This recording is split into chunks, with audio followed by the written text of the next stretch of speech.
Jeudi 19 septembre 2024, journée marathon pour le ministre des Sports et Loisirs Didier Boudimbo.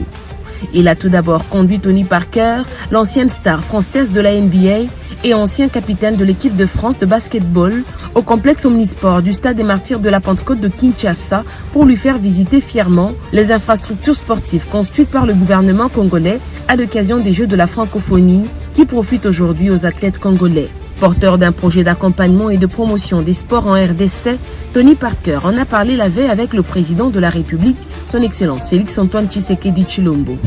Au gymnase jumelé, l'ancien basketteur français a rencontré les Léopards Basket sur fauteuil et en quelques minutes, l'ancien meneur des Spurs de San Antonio leur a montré qu'il n'avait rien perdu de son talent.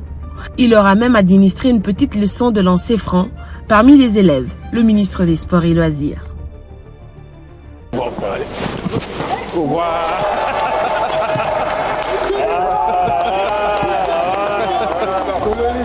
Bon, ça va aller. Wow.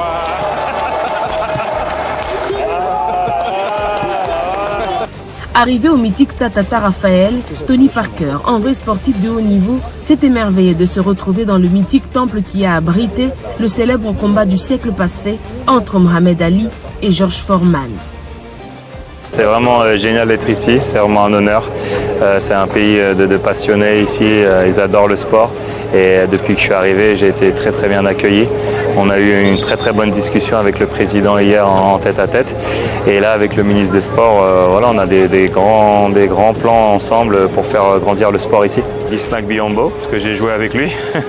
Ça m'inspire Paul qui a rejoint l'Asvel, mon club de basket. C'est le premier Congolais qui est venu du Congo jusqu'à l'Asvel et signé un contrat pro et il joue avec notre équipe d'Euroleague cette année. Et voilà, j'ai Charles Kaudi qui est mon capitaine depuis 10 ans à l'Asvel qui est congolais. On a Dominique Malonga, Victor Wembanyama, ils ont tous des origines congolaises. Donc on sait que le basket, je pense qu'il y a encore beaucoup de choses à faire et il faut venir avec des infrastructures, il faut venir avec le savoir-faire et donc c'est ça que je compte amener dans les prochaines années au Congo.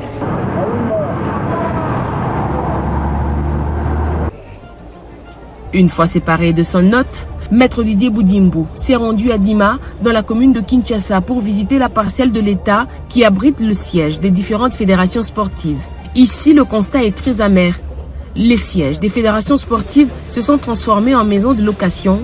Plutôt que de trouver les administrations des fédérations, le patron des sports congolais y a trouvé des familles entières qui vivent tranquillement et payent même leur loyer selon leurs propres témoignages. Maître Didier Boudimbo a aussitôt promis de saisir son collègue de la justice pour que l'ordre soit très vite rétabli et que les personnes qui ont logé des familles dans les bureaux que le ministère des Sports avait gracieusement et de bonne foi confiés aux fédérations sportives soient sévèrement sanctionnées. Vous avez vu avec moi, on a trouvé des bureaux des fédérations mis à disposition des fédérations par l'État congolais, parce que ce sont les infrastructures de l'État congolais, mais que les gens se permettent de faire sous-louer et qu'on transforme en maison d'habitation, c'est quand même grave. Et ici nous venons, c'est aussi au ministère des Sports et Loisirs, mais apparemment les gens squattent, ils habitent là et ils payent un loyer à un certain bijou, alors que toutes les décisions de justice sont là. La dernière étape de sa ronde du jour a conduit Didier Boudimbo sur l'avenue de l'enseignement, dans une autre parcelle du ministère des Sports et Loisirs qui accueillait jadis le siège de la Fédération congolaise de football association. Ici également, le constat est déplorable. Cette parcelle que tentent de spolier certaines personnes mal intentionnées abrite même un garage de fortune et des personnes visiblement surprises par cette visite du ministre des Sports. Respectueux de la loi, Maître Didier Boudimbo a promis de saisir son collègue de la justice pour que l'État rentre dans ses droits. Je suis dans l'obligation de saisir mon collègue du ministère de la Justice pour voir avec lui comment faire pour déguerpir toutes ces personnes, que ce soit ici au niveau de l'enseignement ou au niveau de Dima, là où c'était les sièges des fédérations.